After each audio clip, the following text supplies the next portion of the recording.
avant d'aller faire la fête ce soir au musée des Arts Forains. Nous allons cet après-midi réfléchir à tous les défis du secteur des services à la personne. Et en numéro 1, on pourrait placer le recrutement. Il y a aussi l'attractivité des métiers, la valorisation de la filière, la formation, la fidélisation. Vous êtes d'accord, je suppose, avec tous ces enjeux que vous rencontrez au quotidien. En clôture, nous écouterons le ministre des Solidarités, de l'Autonomie et des Personnes handicapées, Jacques-Christophe Combes. Le ministre aura d'ailleurs une information exclusive à nous donner, j'en dis pas plus pour le moment. D'abord, le mot d'accueil de votre nouveau président fraîchement élu ce matin, Franck Nataf. Je vous écoute, on vous écoute. Bravo.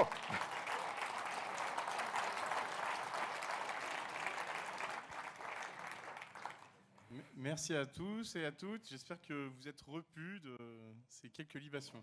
C'est très bon. Voilà. Donc pour poursuivre ce que je disais ce matin, effectivement une première table ronde sur la partie recrutement, valorisation des métiers, formation. C'est évidemment le sujet majeur qui nous réunit tous aujourd'hui ici en termes de problématiques principales. Et comme le disait tout à l'heure François Asselin, il y a effectivement dans nos métiers où, avec des humains, on aide d'autres humains, une vraie problématique pour arriver à attirer des gens de talent à tous les niveaux de nos organisations. Donc du coup, je suis ravi de pouvoir introduire cette première table ronde et d'inviter les différents participants sur scène. Eh bien, je les appelle tout de suite. Mathieu Eloi, Bruce Roch, Rémus Diaconescu et Aurélie Decker. Je vous invite à nous rejoindre sur scène.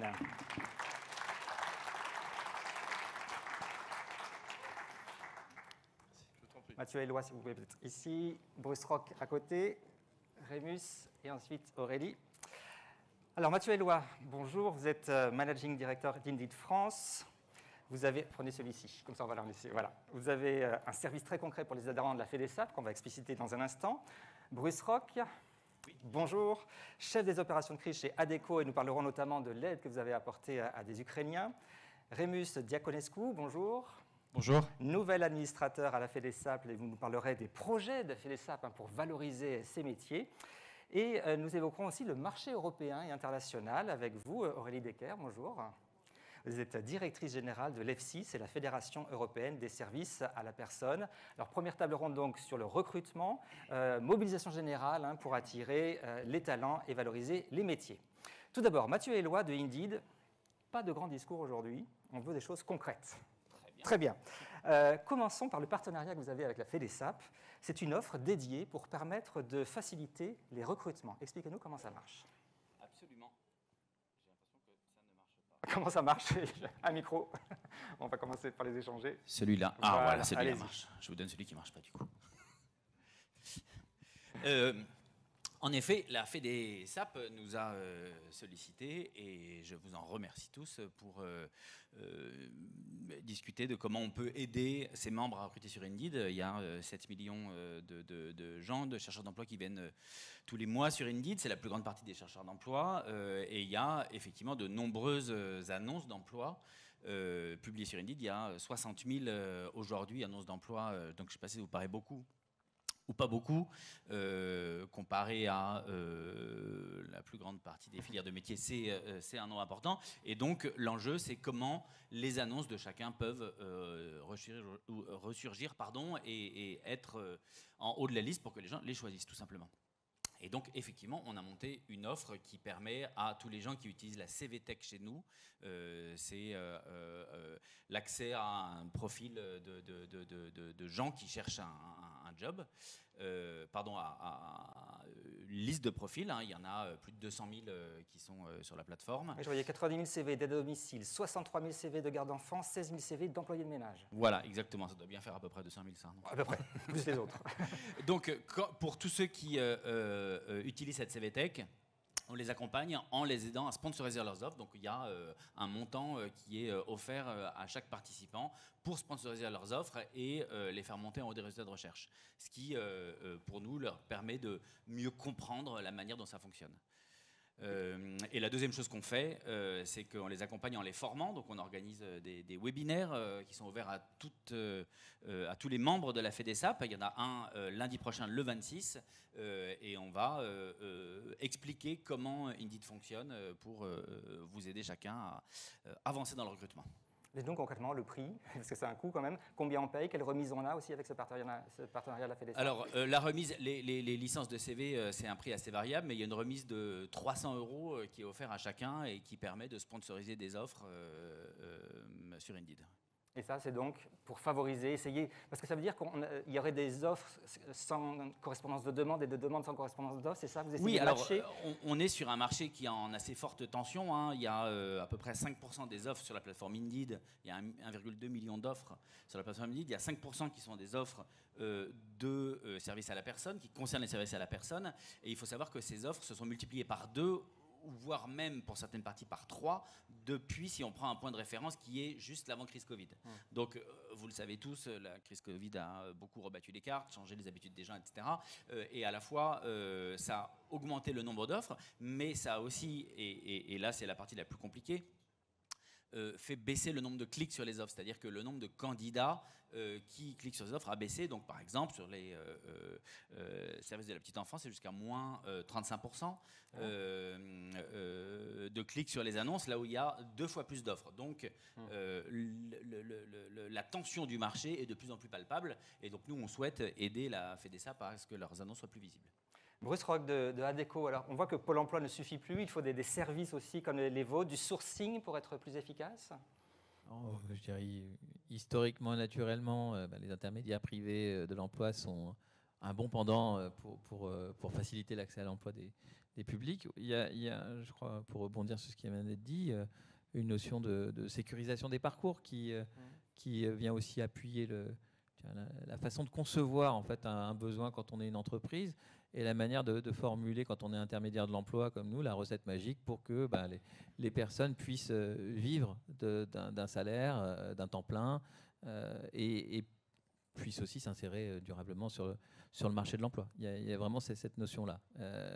Moi qui m'occupe particulièrement des publics éloignés de l'emploi, on a vraiment un devoir d'accompagnement et de montée en compétences.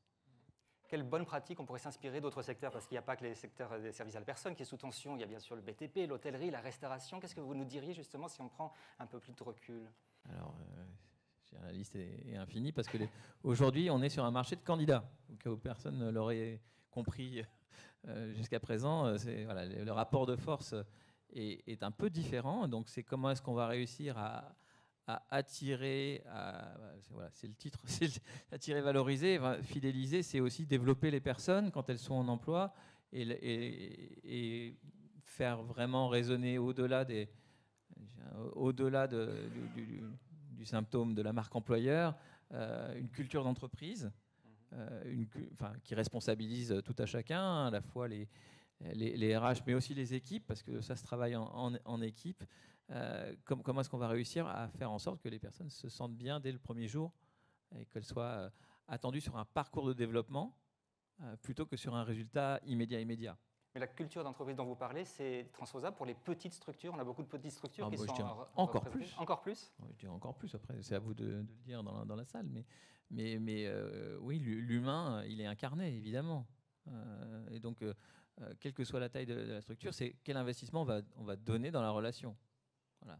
Et quand on a des personnes qui sont un peu plus éloignées de l'emploi, quelle attention particulière on va pouvoir leur donner dans leur parcours d'intégration pour que les personnes se réalisent au mieux pour le projet de l'entreprise, évidemment, et puis pour leur devenir et leur insertion professionnelle à elles, évidemment.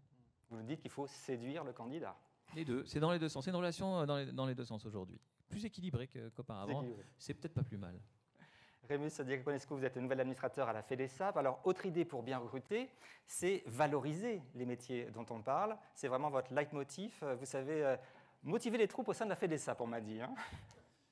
Je pense qu'on n'a pas d'autre possibilité en réalité, parce que lorsqu'on regarde la tendance du marché, alors moi particulièrement, je travaille sur le secteur de la dépendance. Donc on sait tous que la dépendance est un vrai sujet. Les gouvernements successifs réaffirment la volonté domiciliaire, en tout cas donc de la prise en charge de la dépendance. Donc on a une prévisibilité du fait que les besoins augmentent jusqu'en 2050, d'à peu près 1,8% par an jusqu'en 2050. Jusqu'en 2050, constante augmentation. Voilà, donc il y a très peu de secteurs où on a ce niveau de prévisibilité. Et à contrario, personnellement, j'ai démarré en 2008. En 2008, on déposait une offre d'emploi et ce qui me stressait à l'époque, c'est comment j'allais faire pour traiter le nombre de CV que j'allais recevoir, parce qu'on en recevait 30, 40. Aujourd'hui, on dépose une offre d'emploi et on prie pour avoir un CV. Et donc, là, voilà, donc ça fait réagir dans la salle. Je crois que ça fait réagir, donc du coup, mon expérience a l'air d'être aussi partagée. Et donc, en fait, effectivement, on a une vraie problématique d'attraction, et donc avec l'attraction, la valorisation de ces métiers, qui passe par, pour moi en tout cas, par deux aspects. La première, c'est la valorisation salariale, en l'occurrence. Donc, la FEDESAP s'est battue pour ça l'année dernière. On a obtenu le tarif socle, ce qui a permis de revaloriser les salaires. Mais manque de bol, on a eu l'inflation derrière. Et donc, l'effet ciseau est immédiat. Et on voit bien que tous les efforts qui ont été faits ont été coupés et qu'il va falloir retravailler le sujet. Ça, c'est le premier point. Et le deuxième point, c'est que nous avons engagé une action pour comprendre quelles sont les motivations des gens qui travaillent dans ces métiers. J'en profite pour remercier Mylène, qu'on a beaucoup maltraité chez Émicité et qui a produit un travail formidable avec des résultats auprès de près de 5000 auxiliaires de vie. On aura les résultats de son enquête tout à l'heure en détail. Voilà, vous allez en parler, donc j'ai bien compris le message qu'il fallait que je passe à autre chose. Mais en tout état de cause, ce qu'on voit dans cette étude, c'est qu'il y a un vrai besoin de communication sur nos métiers, parce qu'autant, quand je parle de ce que je fais autour de moi, les gens savent ce que c'est une aide ménagère, savent ce que c'est une infirmière, mais souvent quand je parle d'auxiliaire de vie, on ne sait pas trop ce que c'est. Et donc il y a une vraie problématique de communication et également de réaffirmer ce que vous dites à très juste titre, qu'on peut vivre bien dans ce métier. Les temps pleins sont possibles, sont d'ailleurs monnaie courante dans notre secteur, et il est tout à fait possible de faire une carrière, bien qu'il y a encore beaucoup de progrès à faire, notamment pour progresser, pour engager des parcours professionnels sur le long terme. Alors, je voudrais qu'on s'arrête justement sur ce que vous avez dit, la communication. Comment est-ce qu'on peut mieux communiquer pour mieux expliquer ce que sont les métiers ici représentés? Ça passe par quoi? Des spots de pub télé classiques ou bien des choses plus précises sur Internet, les réseaux sociaux, etc. En fait, partout, concrètement, mais tout est une question de moyens pour répondre à votre question. J'en profite pour faire une petite pique parce que le gouvernement a lancé une campagne de communication sur les métiers de la santé. Donc, vous avez dû voir à la télé notamment, et malheureusement, ils ont refusé de rajouter le mot auxiliaire de vie dans cette campagne sous prétexte que le financement était fait par le ministère de la Santé. C'est bien dommage parce qu'on en avait besoin, en l'occurrence. Donc, la campagne qu'on prévoit au sein de la FEDESAP, c'est plutôt une campagne sur les réseaux sociaux parce qu'on n'a pas les moyens de faire une campagne nationale télévisée. Mais dans l'idéal, il faudrait bien ça sur le modèle que vous connaissez certainement toutes et tous de ce qu'a fait l'armée, qui a donné du résultat. Et donc, à travers des campagnes de ce type, on peut casser les codes, on peut casser les préjugés et on peut donner envie à des gens de s'engager dans un métier qui est d'une utilité sociale incroyable parce qu'il répond, ne l'oublions pas, aux besoins des 87% des Français qui veulent rester à domicile. Alors, les réseaux sociaux, vous avez quand même commencé. Instagram, TikTok, je vous propose de regarder une vidéo. Regardez ça, elle dure 45 secondes et je trouve ça très efficace.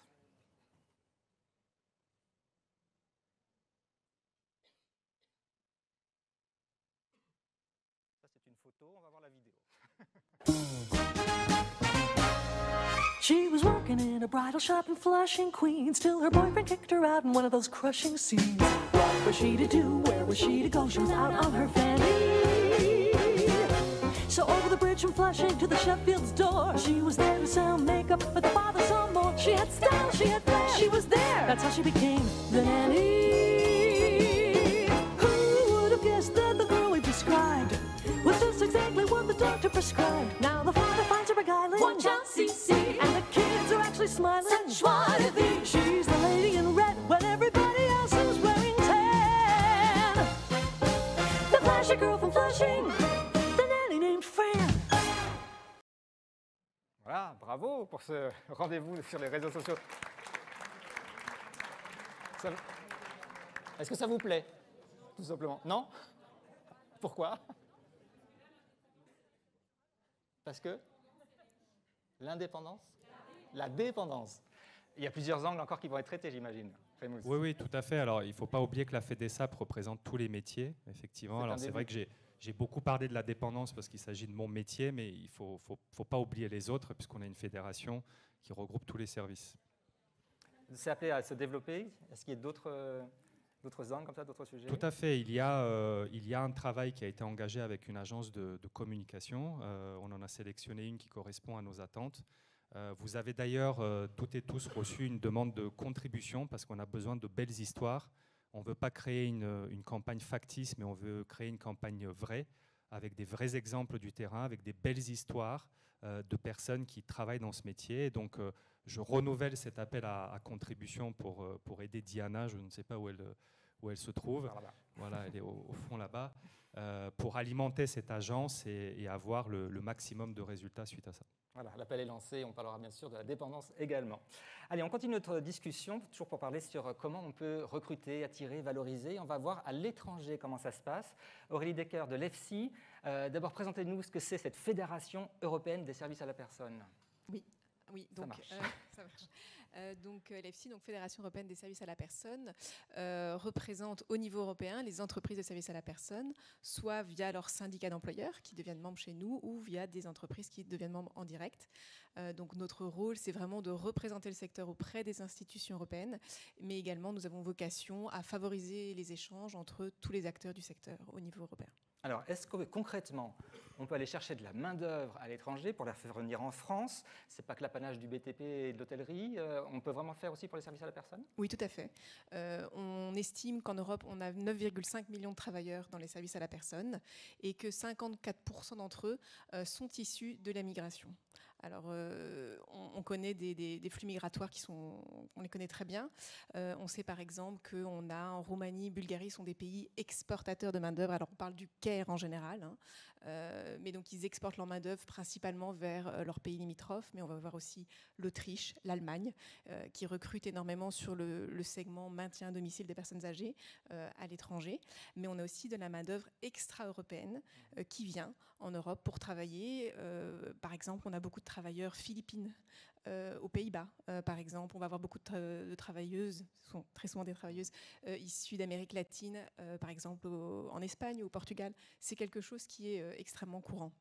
Qu'en est-il des formations, des compétences? Est-ce que tous se valent? Est-ce qu'en France, on accepte les compétences des autres pays? Comment ça se passe concrètement? Alors, les compétences, c'est un petit peu. Il y a deux cas de figure. Il y a le cas de figure où, pour travailler, si on prend l'exemple de la France, si l'activité est soumise à un agrément, il y a des compétences qui sont exigées. Et donc, là, en termes de reconnaissance des compétences, il y a tout un processus à faire qui peut s'avérer assez compliqué.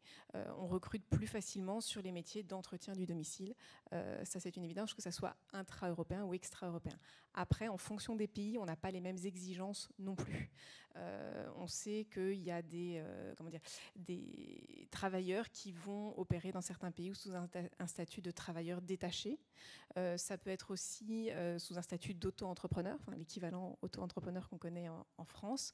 Et dans ce cas-là, on est dans une relation de service et pas nécessairement dans une relation d'emploi. Et donc, il n'y a pas les mêmes exigences en matière de compétences, mais ce sont des discussions que nous avons au niveau européen sur justement, alors, pas imposer un référentiel de compétences ou un cadre de compétences à chacun des États membres, puisque ça reste une compétence nationale, mais en tout cas, tirer cela vers le haut pour qu'on ait des exigences de qualité et de compétences similaires.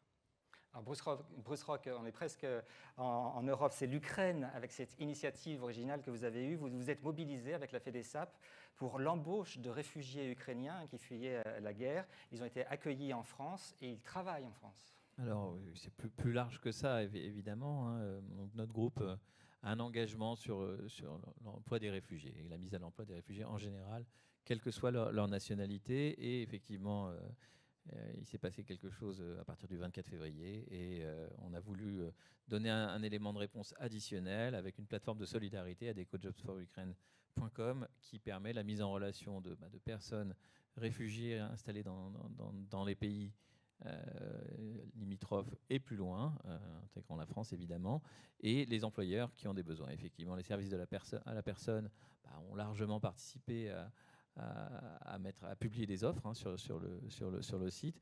Pour vous donner un ordre d'idée, j'ai regardé les derniers chiffres, depuis le 1er mars, parce qu'on a mis la plateforme en ligne une semaine après le début des hostilités, on a 7312 réfugiés qui s'étaient inscrits, réfugiés ukrainiens qui sont inscrits sur cette plateforme, qui est une plateforme donc internationale.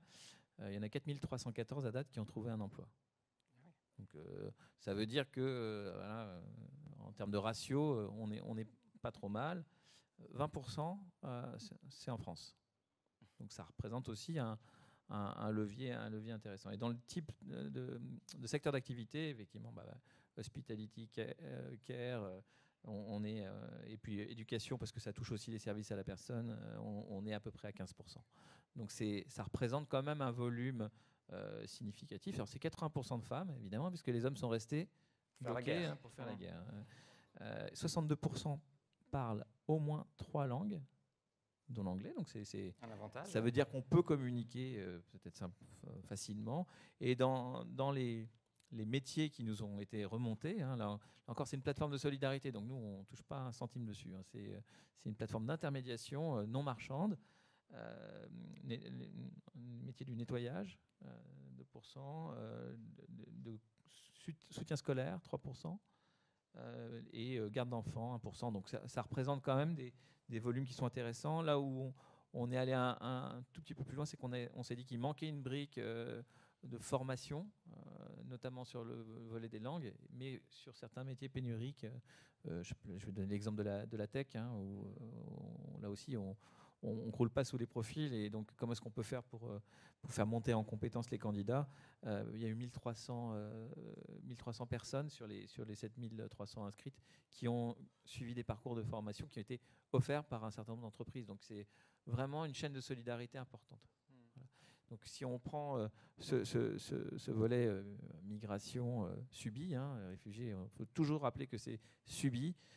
Ça fait de beaux résultats qui viennent bien sûr en additionnel avec la mise à l'emploi que l'on fait traditionnellement et de manière marchande dans nos activités. C'est 15 000 personnes l'année dernière sur 3 pays, la France, l'Allemagne et l'Italie. Donc voilà, c'est un réservoir intéressant qu'il faut traiter avec attention, l'attention particulière qu'il requiert.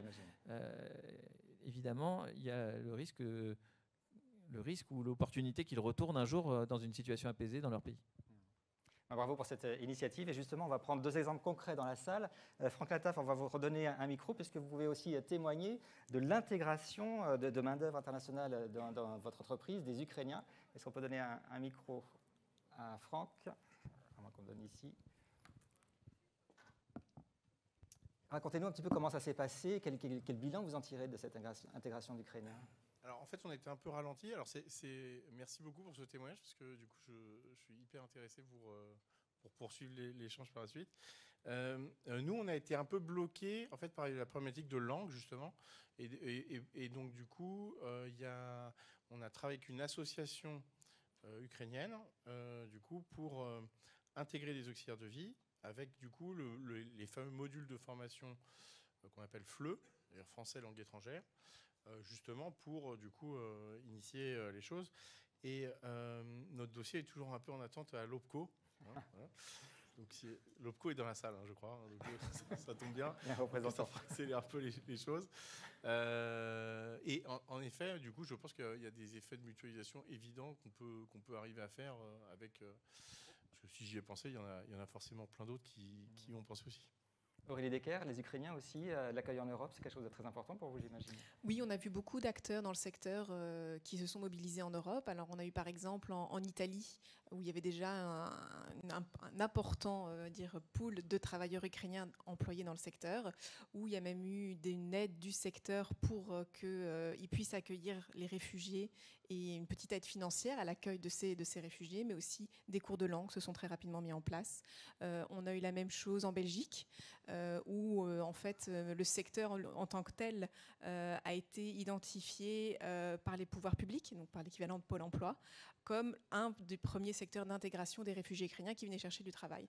Donc, au niveau du secteur, l'inclusion s'est faite directement. Et là encore, il y a eu beaucoup de choses qui ont été mises en place en matière de formation, de traduction du matériel, de tout ce qui va être documentation, prévention, santé, sécurité, etc. Mais aussi des campagnes auprès des bénéficiaires, des usagers. Et tout à l'heure, vous parliez aussi de la Roumanie. Je voudrais qu'on donne la parole, un micro à Abdel Nasser Boutaba, délégué FEDESAP Haute-Savoie.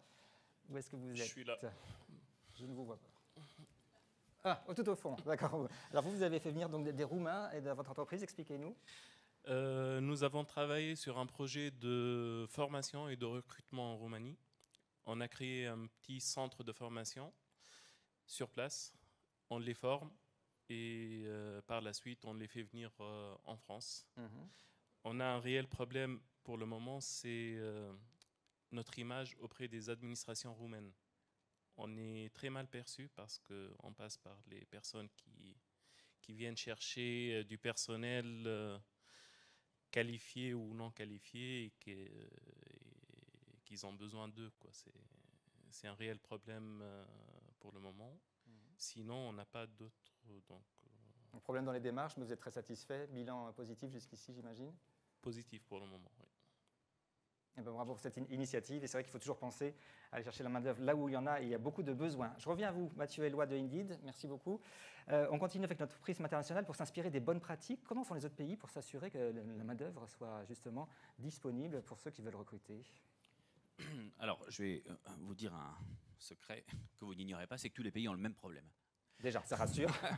Donc, et les gens ont le même problème parce qu'en fait, ce sont les mêmes causes qui les produisent. C'est-à-dire que d'un côté, il y a des gens qui, à certains moments, à cause de l'expérience qu'on vient tous de traverser, ont repensé leur rapport au travail, est-ce qu'ils cherchaient, etc., ont eu envie de s'emparer de leur destin et d'être en capacité de choisir.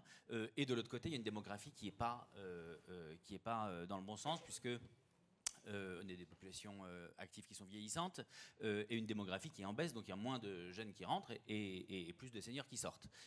Donc l'un dans l'autre, ça crée une complication dans tous les pays. Néanmoins, et pardonnez-moi, je vais peut-être être un peu monocentré sur Indeed, mais je me rends compte qu'en fait, il y a une énorme différence entre les gens qui utilisent, et peut-être on peut globaliser, mais bien ou pas bien, les outils qui sont à leur disposition. Il y a une marge de manœuvre très importante sur la prise en main des outils. Indeed en étant un, mais plein d'autres. Adecco est également un excellent moyen de recruter. Mais je parlais récemment avec un de vos membres, avec qui on a travaillé sur une intégration technique, qui a, à travers une intégration, et en fait qui consistait, puisque il ne faudrait pas rendre le sujet compliqué, mais consistait à ce que le parcours de candidature se fasse à un seul endroit. Ils ont multiplié par 4, me disait-il pendant le cocktail, leur nombre de candidatures. Je voudrais rappeler quelques chiffres. En France, seuls 20% des annonces d'emploi mentionnent le salaire, alors que la première chose que les gens veulent savoir dans 70% des cas, c'est combien je vais te payer. Et je pense que chacun d'entre nous le comprendra, puisque chaque fois qu'on cherche un job, on se dit tiens, qu'est-ce que je vais gagner, que les gens ne reçoivent des réponses que dans 10% des cas quand ils postent une candidature, 10% seulement des cas, et en moyenne en 30 jours. Donc dans un marché qui est tendu, ça veut dire que forcément, soit ils sont allés chercher ailleurs, soit ils sont allés chercher le plus rapide, etc. Que le CV reste l'alpha et l'oméga du recrutement dans un marché où on peut franchement questionner est-ce que le CV est le sujet numéro 1. Il y a des outils qui existent. Nous, on a un outil qui permet de skipper toute la sélection par le CV pour rencontrer directement des gens. Donc, et pas que nous, au lieu d'avoir un bouton postuler, vous avez un bouton rencontrer un candidat. On vous pose quelques questions. Est-ce que vous voulez vous occuper d'enfants? Est-ce que vous avez tel diplôme? Est-ce que machin, etc. Et vous rencontrez un recruteur. Et vous avez accès directement au recruteur. Et je vais vous dire un secret, c'est que finalement, les gens ont du mal à l'utiliser parce qu'en fait, et je le comprends très bien, et quand je dis les gens, je pense à vous tous évidemment, et je le comprends très bien, hein, chacun pense, CV, etc. Et c'est pas forcément ça qui compte. Donc il y a une marge extrêmement significative, et c'est pour ça qu'on a voulu faire cette offre, pour permettre aux membres d'avoir un pied à l'étrier. Hein. Ce n'est pas cette offre qui va changer radicalement votre recrutement, hein, mais ça peut mettre un pied à l'étrier, vous permettre de tester des solutions, etc. Mais il y a une marge extrêmement importante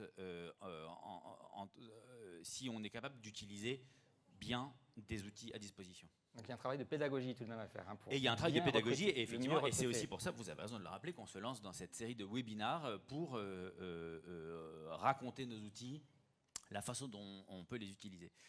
Et je rappelle le prochain qui est le 26. Donc ces webinars sont assez centrés sur nous, puisque c'est un partenariat entre Indeed et la FEDESAP, mais sachez que quand on le dit, il y a plein d'autres outils, il faut tester tout ce qui existe sur le marché, hein, mais Indeed est un des outils. On doit faire en moyenne entre 40 et 50% des candidatures sur le marché français, pas que sur votre secteur, mais en général. Donc, vous pouvez trouver là de nombreux candidats, tout simplement. Voilà, l'appel est lancé. Effectivement, il faut passer par des plateformes et être le plus explicite possible et donner le salaire. Effectivement, c'est la base. Et donner le salaire et répondre aux candidats. Et parler des avantages et parler de votre entreprise le mieux possible. C'est vrai qu'aujourd'hui, souvent, quand on regarde les annonces d'emploi, eh ben, on les trouve pauvres. Ouais. Et je pense que les candidats les trouvent pauvres, et je pense que c'est pour ça qu'ils ne répondent pas. Et je finis juste, bonne chose pour vous dire, quand un employeur, on appelle ça un employeur réactif, c'est quelqu'un qui répond souvent à peu près 30 à 40% plus de clics chez nous que ceux qui ne répondent pas. Parce que les gens, finalement, finissent par le savoir. Voilà. Remus Diaconescu, alors en France, l'État fait quand même beaucoup de choses pour aider ce secteur. On peut citer le comité de filière petite enfance, en passant par le plan métier du grand âge et de l'autonomie. Ça ne suffit pas, il faut aller plus loin, il faut essayer d'utiliser aussi la 5e branche de la Sécu, hein, la fameuse CNSA, pour essayer d'aller plus loin encore. Oui, l'État effectivement fait beaucoup, mais c'est un gros sujet. Donc quand on a un gros sujet, mécaniquement, il faut faire beaucoup. Sur le secteur particulier des services à la personne, on a quand même le sentiment que les pouvoirs publics ont pris conscience de notre existence assez récemment, pour le coup. Alors c'est vrai qu'aujourd'hui, c'est le cas. Mais on l'a constaté pendant le Covid, notamment dans la prise en charge de la distribution des masques au début, que les services à la personne, en fait, on ne savait pas trop ce que c'était. Alors effectivement, derrière, ça a réagi. On a eu le tarif socle qui nous a permis de nous donner des moyens complémentaires pour revaloriser en fait nos salariés. Mais lorsqu'on voit que les études montrent que le coût normal d'un service d'aide à domicile est entre 24 et 25 euros et qu'on nous donne en fait un tarif de remboursement des prestations que nous réalisons à hauteur de 22 euros, en réalité, la mesure n'est pas à la hauteur des enjeux, puisque on dit d'un côté qu'on est conscient que ça coûte 25, mais qu'on nous donne que 22. Donc il faut bien trouver le delta quelque part. Et on est sur un secteur à très faible marge. On est sur un secteur où 85% de notre chiffre d'affaires passe en masse salariale.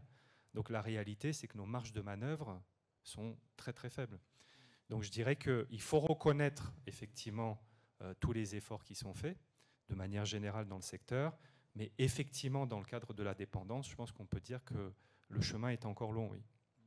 Aurélie Decker, avec faire venir aussi des personnes depuis d'autres pays, est-ce que on peut craindre une recrudescence du travail au noir, par exemple? Comment tout cela est-il encadré?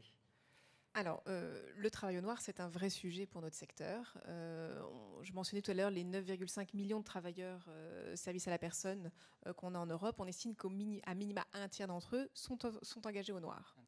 Donc c'est pour nous un vrai problème. D'une manière générale, nous on appelle, parce que ça reste une compétence des États membres, de manière individuelle, on appelle les États membres à mettre en place ce qu'on connaît bien en France, donc qui sont des incitants socio-fiscaux qui permettent de rendre le travail formel, déclaré, abordable pour tous. C'est compliqué, c'est un chemin qui est difficile et qui s'accompagne souvent, pas encore assez souvent, d'une revalorisation des professions, d'une amélioration donc, des conditions de travail, de l'accès à la protection sociale.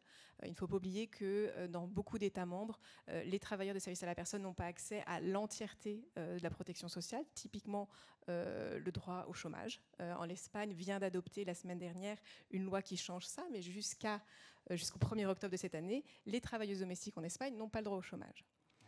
Donc on a quand même cette vraie problématique. Et pour vous citer, pour continuer sur l'exemple espagnol, le gouvernement a pris cette décision, que l'on salue bien évidemment, qu'on a appelée de nos voeux, mais il n'y a pas encore d'indication concrète de la part du gouvernement sur quels sont les incitants socio-fiscaux qui vont être mis en place, puisque cela va conduire à un renchérissement du coût de travail, et donc chez nous, une grande crainte d'une recrudescence du travail au noir. Donc on a un équilibre qui est très difficile à atteindre. La France est une de nos bonnes pratiques en Europe. Elles sont peu nombreuses, on les compte sur les doigts d'une seule main. Et donc, on œuvre beaucoup à promouvoir ce qui est fait, ce qui a été bien fait, pour que les autres États membres s'en inspirent. Mais le chemin est long et compliqué. Le chemin est long et compliqué. Pour terminer cette table ronde, juste une question peut-être à nos deux spécialistes du marché de l'emploi. Est-ce que ce problème de recrutement n'est pas aussi finalement un problème de démission, de gens qui partent du marché du travail? On sait que dans le premier semestre, je crois, de l'année, premier trimestre de cette année en France, 520 000 démissions sur les seuls CDI, ce qui est très important. Absolument. Les gens démissionnent, mais c'est pas réservé à votre secteur. Oui, c'est en général, mais parce qu'il y a aussi des gens qui démissionnent d'autres secteurs pour bosser dans le vôtre. Je dirais que, et je l'ai un peu dit tout à l'heure, les gens effectivement ont choisi de prendre leur destin en main, de choisir leurs priorités, et Indeed est un des endroits où ils peuvent choisir le salaire qu'ils veulent, l'endroit où ils veulent travailler, est-ce qu'ils veulent plus de flexibilité, est-ce qu'ils veulent plus de télétravail. Bon, dans le service à la personne, je suis bien conscient que c'est pas évident. Est-ce qu'ils veulent plus de sens à leur travail? C'est un des sujets qui est le vôtre. Et c'est vrai que beaucoup de gens ont délaissé un travail, mais pour en prendre un autre. Je veux dire, le chômage en France n'a pas explosé, il a plutôt diminué. Ouais. Donc ça veut bien dire que les gens sont partis quelque part pour aller autre part. Et moi, j'ai tendance à dire, et peut-être c'est une bonne piste pour la FEDESAP, on a vu des choses ici, mais il y a ce travail à faire. Bon, ça paraît évident de dire ça, hein, mais pour que les gens aient envie de choisir les métiers aussi beaux et aussi nobles qui sont ceux des entreprises qui travaillent, pour lesquelles vous travaillez. Bruce Roch, le mot de la fin. Mathieu a donné vraiment les lignes sur lesquelles on est. C'est qualité du travail, quête de sens. On peut le trouver dans tous les secteurs d'activité. C'est aussi une façon de concevoir l'emploi. On est loin de la problématique nord-américaine, Great Resignation, la grande démission, au sens où ils n'avaient jamais connu ça, parce qu'ils n'avaient pas de système de couverture sociale, tout simplement. Donc, on est dans un pays qui peut proposer à la fois de l'emploi de qualité et des opportunités de développement individuel. Donc, on se fait tous harceler pour nos CPF. Non, mais utilisons aussi le levier de la formation pour aller à la fois sur les filières où il y a des besoins et valoriser ces besoins, et ensuite sur du devenir. On est sur une logique de trajectoire professionnelle plus que de photographie, d'instant photographique sur un métier à un moment donné. Eh bien, merci beaucoup, merci à tous les quatre pour cette réflexion sur le recrutement, l'attraction et la valorisation des métiers. Merci.